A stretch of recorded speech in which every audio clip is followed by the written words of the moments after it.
शुरुआत करते हैं आज की क्लास ट्रांसमिशन डिस्ट्रीब्यूशन के दूसरे चैप्टर में पावर सिस्टम में बात करते हैं। देखो हम इसमें थोड़ा सा पढ़ चुके हैं, बाकी सिस्टम हम देखते हैं। उसमें पढ़ रहे थे हम पावर सिस्टम। क्या पढ़ रहे थे? Power system.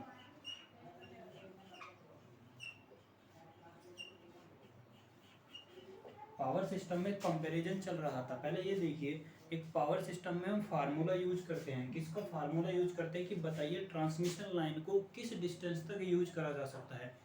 ट्रांसमिशन लाइन को किस डिस्टेंस तक यूज करा जाता है, तो या फिर किस वोल्टेज के लिए यूज करा जा सकता है, किसके लिए, किस वोल्टेज के लिए यूज करा जा सकता है। तो फार्मूला होता है किस वोल्टेज के लिए, KVA।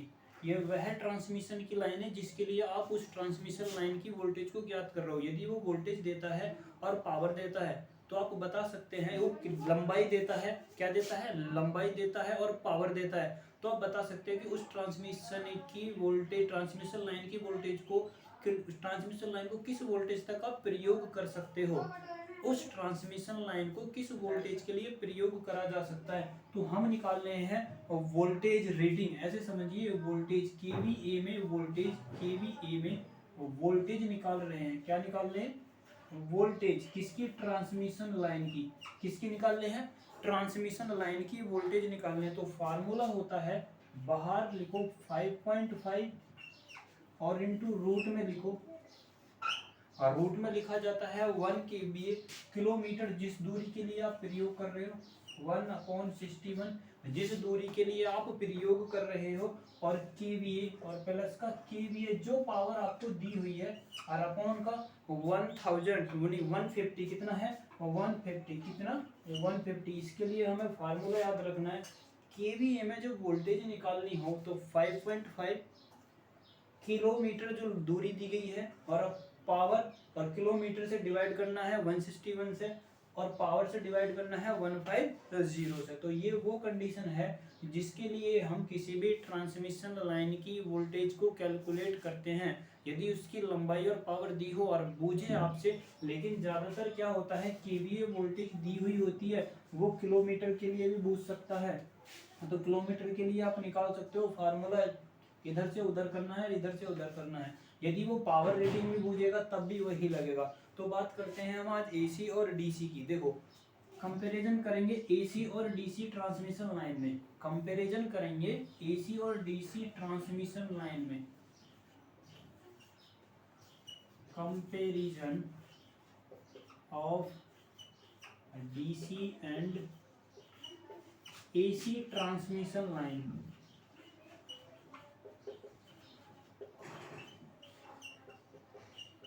AC transmission line comparison करेंगे ट्रांसमिशन लाइन किसमें, DC और AC के लिए। पहला देखिए DC के क्या फायदे। पहला DC के लिए फायदा ये है, हम DC को लॉन्ग डिस्टेंस के लिए यूज कर सकते हैं। लॉन्ग डिस्टेंस के लिए क्या कर सकते हैं, यूज कर सकते हैं लॉन्ग डिस्टेंस के लिए। टेक्निकल परफॉर्मेंस इसके बहुत बेहतर होते हैं। कभी भी यार DC और AC में कंपैरिजन हो तो ध्यान रखना, DC पर इक्विपमेंट बहुत बढ़िया आउटपुट देते हैं। AC के मुकाबले DC पर जितने भी कंपोनेंट होते हैं ज़्यादा रिलायबल होते हैं, ज़्यादा फास्ट स्विचिंग काम करते हैं और बेहतर होते हैं। तो टेक्निकल जितने भी इक्विपमेंट होते हैं क्या होते हैं, परफॉर्मेंस बेटर होता है। Technical equipment instrument the better performance. Technical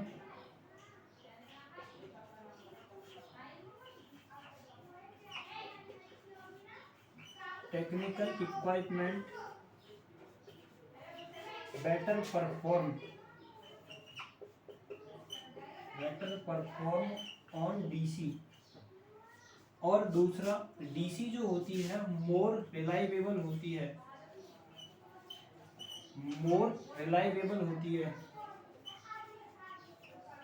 क्या होती है, मोर रिलायबल होती है, ज़्यादा भरोसेमंद। यदि हम DC को, जहाँ पर AC यूज हो रही है वहाँ पर DC यूज करें तो DC हमारी ज़्यादा रिलायबल होगी, और टेक्निकल इक्विपमेंट ज़्यादा बेटर काम करेंगे किसके मुकाबले, AC के मुकाबले, और लॉन्ग डिस्टेंस तक इसको यूज करा जा सकता है।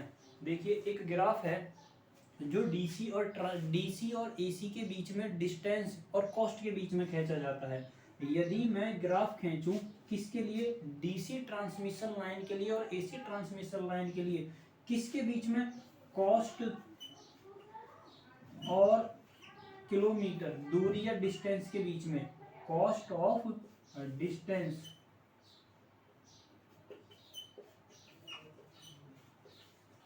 कि बताइए कॉस्ट का डिस्टेंस के साथ एसी और डीसी पर क्या इफेक्ट पड़ेगा।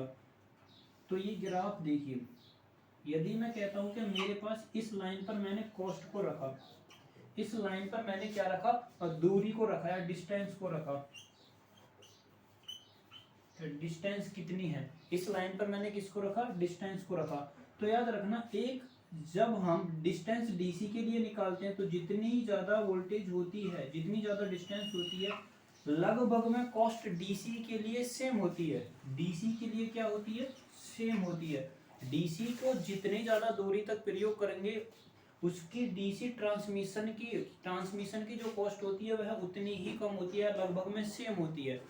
अब एसी को हम जो ज्ञात करते हैं, एसी की जैसे जैसे डिस्टेंस बढ़ाते हैं, एसी ट्रांसमिशन के लिए जैसे जैसे डिस्टेंस बढ़ाया जाता है तो एसी की कॉस्ट एक मिनिमम रेंज तक या एक मिनिमम डिस्टेंस तक क्या रहती है? कांस्टेंट रहती है। लेकिन उसके बाद जैसे दूरी बढ़ाएंगे किसकी? डीएसी की। किसके लिए? एसी के लिए। तो क्या होगा? ट्रांसमिशन लाइन के लिए कॉस्ट क्या होगा? बहुत तेजी से इंक्रीज करेगी, बहुत तेजी से इंक्रीज करेगी।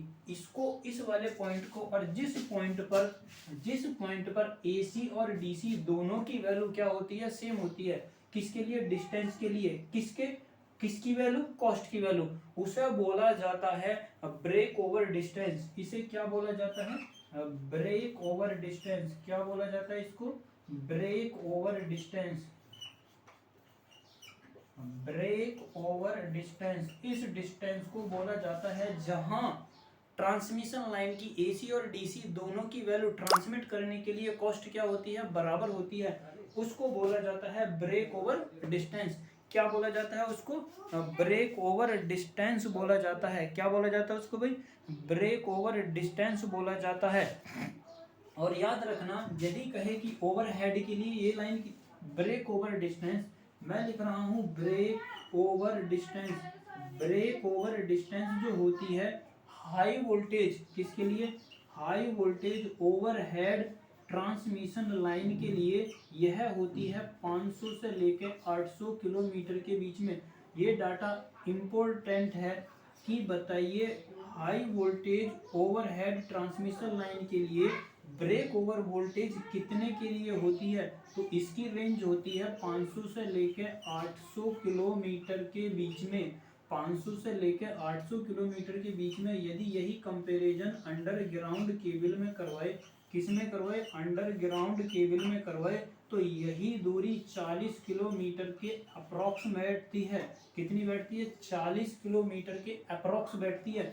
हाई वोल्टेज डीसी ट्रांसमिशन में यह वैल्यू 500 से 800 किलोमीटर की रेंज में बैठती है और अंडरग्राउंड केबल में 400 किलोमीटर 40 किलोमीटर की रेंज में बैठती है। इसका मतलब यह है कि जब एसी और डीसी दोनों को ट्रांसमिट करा जाएगा तो अंडरग्राउंड के लिए 40 किलोमीटर की वह दूरी है और ओवरहेड ट्रांसमिशन लाइन के लिए 500 से 800 किलोमीटर की वह दूरी है, जिस पर दोनों की कॉस्ट समथिंग में बराबर बैठेगी। लेकिन जब इससे ऊपर जाओगे तो डीसी की कॉस्ट समथिंग में बराबर बैठेगी, लेकिन एसी की कॉस्ट बहुत तेजी से इंक्रीज करेगी, बहुत तेजी से इंक्रीज करेगी। अब यदि मैं इसी पैराग्राफ को पावर लाइन के इसमें खींचूं, पावर लाइन के किसके लिए खींचूं? यदि एक ग्राफ बनाए कैपेसिटी के लिए, कैपेसिटी और डिस्टेंस के बीच में, किसके बीच में? कैपेसिटी और डिस्टेंस के बीच में। कैपेसिटी और डिस्टेंस के बीच में देखिए, यदि मैं ग्राफ खींच रहा हूँ, एक और ग्राफ यदि मैं खींचूं, किसके बीच में? कैपेसिटी और डिस्टेंस के बीच में। इस लाइन पर रखा मैंने कैपेसिटी को, ट्रांसमिशन लाइन की कैपेसिटी को। इस लाइन पर रखा मैंने डिस्टेंस को। इस लाइन पर किसको रखा? डिस्टेंस को रखा। तो ध्यान रखना, ट्रांसमिशन लाइन में डीसी के लिए, किसके लिए? डीसी के लिए जब तक डिस्टेंस बढ़ाएंगे उसकी कैपेसिटी लगभग सेम रहेगी, और बढ़ाएंगे तो कुछ कम हो सकती है, हम उसको रिप्रेजेंटेशन नहीं देते। लेकिन याद रखना, एसी के लिए, किसके लिए भाई, एसी के लिए, एसी के लिए जैसे जैसे एक लेंथ होती है उस लेंथ तक क्या करते हैं, उस लेंथ या डिस्टेंस तक पावर कैपेसिटी या पावर हैंडलिंग कैपेसिटी या पावर फ्लो कैपेसिटी कांस्टेंट होती है, उसके बाद बहुत तेजी से डिक्रीज करती है। किसमें, एसी के केस में। किसके केस में भाई, एसी के केस में। तो ये ग्राफ याद रखना है और ध्यान करना है कि कैपेसिटी डीसी के लिए डिस्टेंस के कंपैरिजन में कैसी होती है। ये ग्राफ बोझा गया है, बताइए किसको रिप्रेजेंटेशन देता है, तो ये डिस्टेंस और कैपेसिटी को के बीच में खींचा जाता है और एसी की कैपेसिटी को रिप्रेजेंटेशन देता है, जो एक लिमिटेड दूरी के बाद बढ़ाने पर क्या होती है, बहुत तेजी से डिक्रीज करती है। क्या करती है भाई, बहुत तेजी से डिक्रीज करती है। अब जरा देखिए, एक नोट करके इसमें लिखिए, डीसी जो होती है, डीसी की पावर हैंडलिंग कैपेसिटी या पावर फ्लो कैपेसिटी किसके लिए, डीसी के लिए मैं लिख रहा हूं power flow capacity, power flow capacity is independent of distance,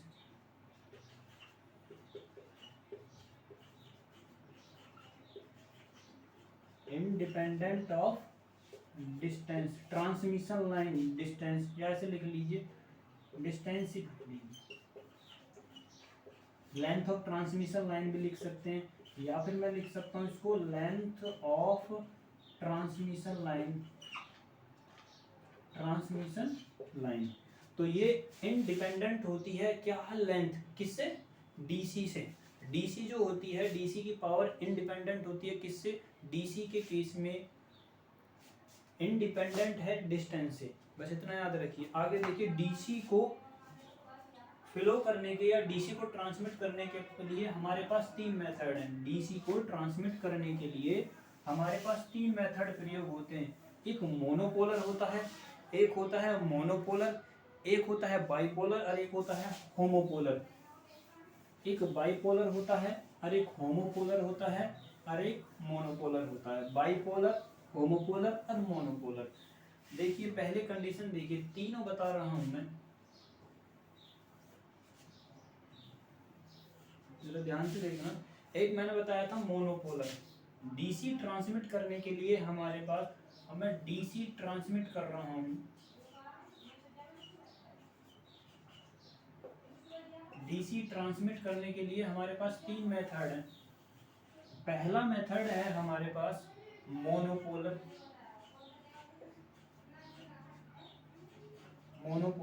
monopolar पहले, अब थोड़ा सा मोनोपोलर में क्या होता है, मोनोपोलर में नेगेटिव तार से ध्यान रखना। पहली बात, बहुत ही अच्छी बात है कि ये ध्यान रखिए कि डीसी के केस में पावर ट्रांसमिट करने के लिए, क्या पावर ट्रांसमिट करने के लिए हम नेगेटिव वायर का यूज करते हैं। किसका यूज करते हैं, नेगेटिव टर्मिनल का यूज करते हैं। याद रखना है, ये मोस्ट है कि डीसी के केस में पावर ट्रांसमिट करने के लिए नेगेटिव टर्मिनल का प्रयोग करते हैं। देखिए कैसे यूज करा जाता है। जो सब स्टेशन से वोल्टेज होती है, पहले उसको ट्रांसफार्मर द्वारा क्या करा जाता है, स्टेप अप करा जाता है। क्या करा जाता है भाई, उसको स्टेप अप करा जाता है। उसके बाद थायरिस्टर के द्वारा उसको, किसके द्वारा, थायरिस्टर के द्वारा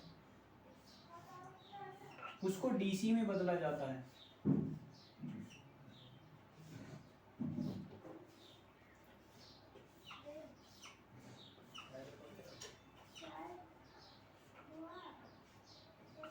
थायरिस्टर के द्वारा किस में बदला जाता है, उसको डीसी में बदला जाता है और फिर उसको ट्रांसमिट करा जाता है। और उसके बाद फिर स्टेप डाउन ट्रांसफार्मर लगाया जाता है और स्टेप डाउन ट्रांसफार्मर के द्वारा फिर उसको स्टेप करा जाता है। क्या करा जाता है भाई, उसको स्टेप करा जाता है। देखिए करंट जो फ्लो होगी हमेशा, ये मेरे पास थायरिस्टर है तो थायरिस्टर का करंट ऐसे चलेगी, करंट ऐसे चलेगी, लेकिन ये मैंने रिवर्स में लगाया है। मैंने बताया कि नेगेटिव टर्मिनल का यूज करते हैं तो करंट का फ्लो ऐसे होएगा, तो करंट की डायरेक्शन कैसे होएगी, ऐसे होगी और ऐसे होगी। ये मेरे पास एक ग्राउंड वायर, देखिए नेगेटिव टर्मिनल का प्रयोग करा जाता है ट्रांसमिट करने के लिए डीसी पावर को, जो एक पॉइंट से दूसरे पॉइंट तक जाती है। लेकिन रिवर्स के लिए, मोनोपोलर की बात कर रहा हूँ, मोनोपोलर में डीसी ट्रांसमिट करने के लिए सिर्फ किसका यूज करा जाता है, नेगेटिव टर्मिनल का।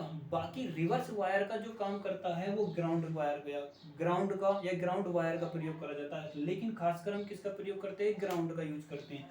तो रिवर्स करंट के लिए यहाँ पर क्या प्रयोग करा जाता है,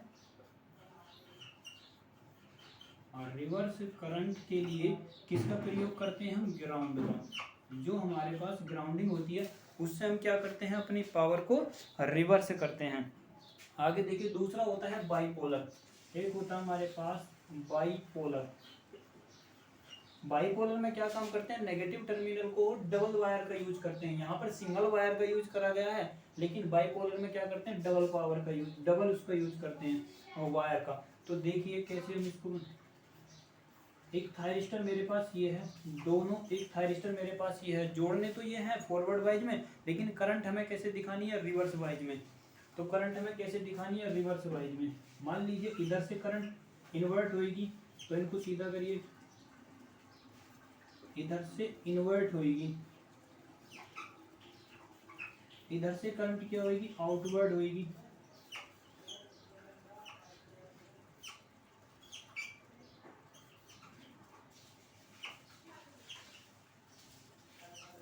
इधर से करंट क्या होगी, आउटवर्ड होगी।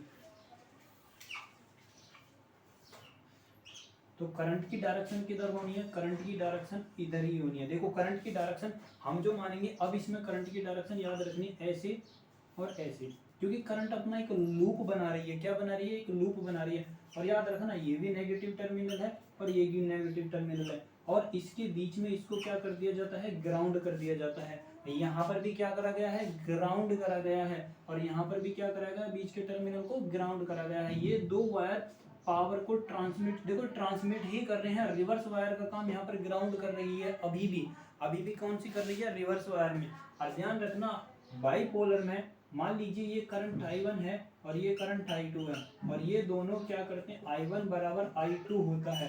बाईपोलर में I1 की डायरेक्शन विपरीत होती है, लेकिन ध्यान रखना दोनों बराबर मैग्नीट्यूड की होती हैं। एक होता है हमारे पास होमोपोलर, होमोपोलर ये इसका हम मैक्सिमम यूज करते हैं। मैक्सिमम यूज जो करा जाता है वो होमोपोलर का ही करा जाता है। किसका करा जाता है भाई, होमोपोलर का ही करा जाता है। देखिए इसको कैसे हम यूज करते हैं, एक थायरिस्टर को रिवर्स वाइज में लगाइए, एक थायरिस्टर को फॉरवर्ड वाइज में लगाइए। हमें पावर ट्रांसमिट करनी है। मान लीजिए कि इसको मैंने रिवर्स वाइज में लगाया है और इसको मैंने फॉरवर्ड वाइज में लगाया है।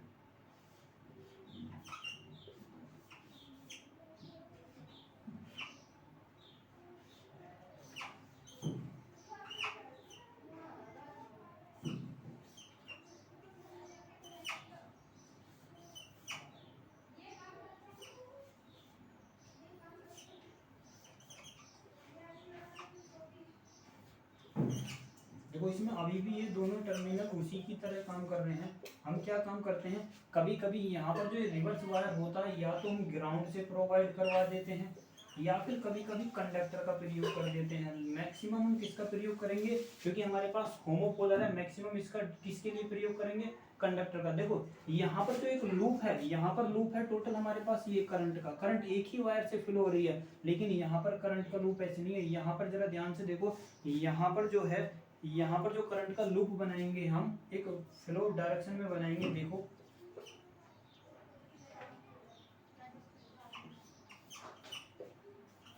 देखो ये मान लीजिए ऐसे, तो करंट का फ्लो ऐसे डायरेक्शन में है, यहाँ पर करंट का फ्लो इस डायरेक्शन में होना चाहिए। तो इसका मतलब है यहाँ पर दो लूप बनने हैं, यहाँ पर भी सिंगल लूप है, यहाँ पर भी सिंगल लूप है। यहाँ पर डबल वायर का यूज हो रहा है, यहाँ पर भी डबल वायर का यूज हो रहा है, लेकिन यहाँ पर अर्थिंग जो रिवर्स वायर है वो ग्राउंड का काम, रिवर्स वायर जो है वो है नहीं, लेकिन रिवर्स का काम कौन कर रहा है, ग्राउंड कर रहा है। यहाँ पर रिवर्स वायर तो है, कभी कभी हम प्रोवाइड करवा देते हैं लेकिन करते नहीं है। हम अपने खुद का कंडक्टर यूज करते हैं, ग्राउंड का प्रयोग कर सकते हैं, कंडक्टर का प्रयोग कर सकते हैं। यहाँ पर सिंगल लूप में करंट फ्लो होती है, यहाँ पर डबल लूप में फ्लो होती है। तो इसकी पावर हैंडलिंग कैपेसिटी और power capacity, power transmit capacity दोनों ज़्यादा होती हैं, इसीलिए